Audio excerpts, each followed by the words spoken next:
பீகாரில் தேர்தல் பிரச்சாரத்தில் பேசிய பிரதமர் மோடி திமுக மீதும் ராகுல் காந்தி பிரதமர் மோடி மீதும் பரபரப்பு குற்றச்சாட்டுகளை முன்வைத்துள்ளனர்.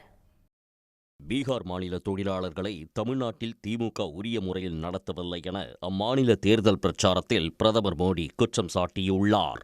பீகாரில் உள்ள சாப்ரா என்னும் இடத்தில் நடைபெற்ற பொதுக்கூட்டத்தில் உரையாற்றிய பிரதமர் மோடி, இந்தியா கூட்டணி மற்றும் காங்கிரஸ் அரசுகளால் பீகார் தொழிலாளர்கள் பல்வேறு மாநிலங்களில் தடுக்கப்பட்டதாக சாடியுள்ளார்.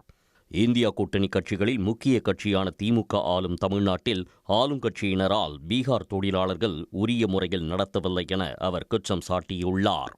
இதனிடையே பீகார் தேர்தல் பிரச்சாரத்தில் பிரதமர் மோடி குறித்து பேசிய மக்களவை எதிர்க்கட்சித் தலைவர் ராகுல் காந்தி, மோடி வாக்குகளுக்காக நடனம் ஆடச் சொன்னால் கூட ஆடுவார் என்று கடுமையாக விமர்சித்தார்.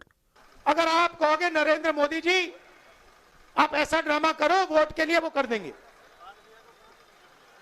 जो भी करवाना है करवा लो.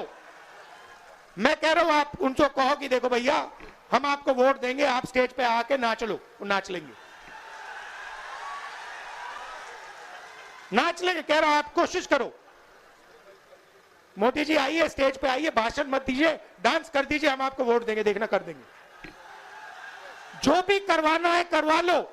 மேலும் அமெரிக்க அதிபர் டிரம்பிடம் பேசுவதற்கு பிரதமர் மோடி பயப்படுவதாகவும் பிரதமர் தைரியத்தை வளர்த்துக் கொள்ள வேண்டும் என்றும் ராகுல் காந்தி தெரிவித்தார். உடனுக்குடன் செய்திகளை தெரிந்து கொள்ள சன் நியூஸ் பெல் ஐகானை கிளிக் பண்ணுங்க.